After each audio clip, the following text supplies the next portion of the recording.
आज एक बार फिर से वो सियासत देखने को मिली। प्रशांत किशोर लगातार तीसरे दिन अनशन पर डटे हुए हैं। एक दिन पहले मार्च निकालने और फिर रेल की पटरियों पर विरोध प्रदर्शन करने वाले पप्पू यादव के खिलाफ केस दर्ज किया गया है।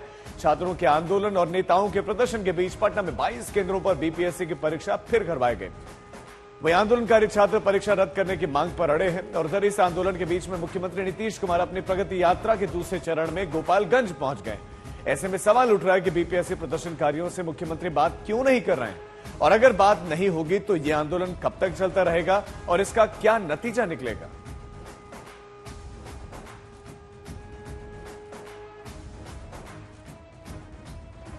तो बिहार लोक सेवा आयोग की परीक्षा रद्द करने की मांग को लेकर छात्रों का आंदोलन जारी है। बीपीएससी परीक्षा रद्द करने को तैयार नहीं है।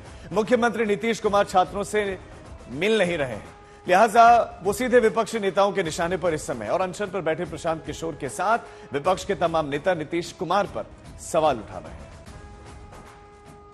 अभी आप 10 महीने लोगों को परेशान करेंगे, 4 दिन मारिएगा, लाठी मारिएगा, बच्चों को मार रहे हैं, जिसको भी मार रहे हैं उसके शरीर में 5 दिन लाठी का चोट रहेगा, लेकिन जब वोट की चोट लगेगी तो कम से कम 5 साल लगेगी।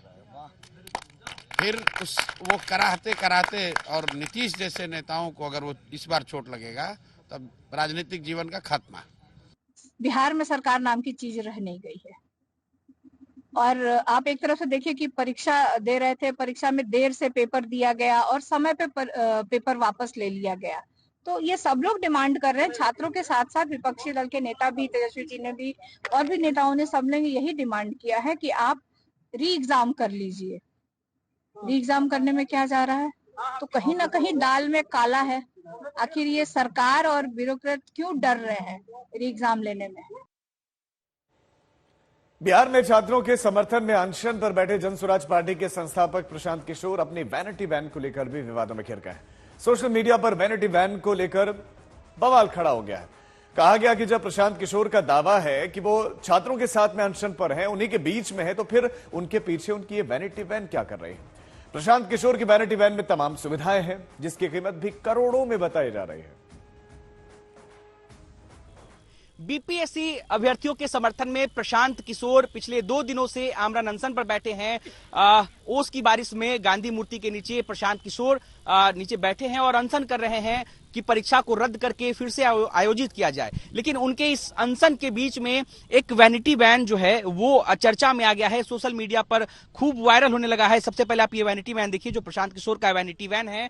अब इस वैनिटी वैन की तस्वीरें जो हैं वो सोशल मीडिया पर खूब वायरल होने लगी है कि आखिर अनशन में ये वैनिटी वैन यहाँ क्या कर रहा है। हालांकि आपको बता दें कि ये वैनिटी वैन प्रशांत किशोर का वही वैन है जहां पर जब प्रशांत किशोर यात्रा पर निकलते हैं तो ये उनके साथ आ जाता है। इसमें किचन है, वॉशरूम है, तमाम तरह की लग्जरी जो व्यवस्था है वो इस वैनिटी वैन के अंदर में मौजूद है। और शायद संभवतः प्रशांत किशोर के शौचालय जाने के लिए ये वैनिटी वैन जो है वो यहाँ लगाया गया है। कोई इसकी कीमत 1 करोड़ बता रहा है तो कोई इसकी कीमत 2 करोड़ बता रहा है। बाकी इसकी असली कीमत क्या है ये प्रशांत किशोर और उनकी टीम ही जानती है।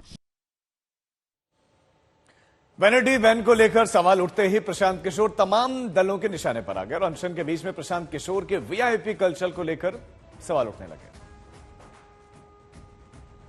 मैं आपके चैनल के माध्यम से जो लोग भी चर्चा में तो है नहीं, चर्चा में होना चाहिए कि भैया एक इंसान इस कड़ाके की ठंड में बिना किसी त्रिपाल के बैठ के छात्रों के लिए संघर्ष कर रहे हैं, युवाओं के लिए बिहार के संघर्ष कर रहे हैं, चर्चा में वो है।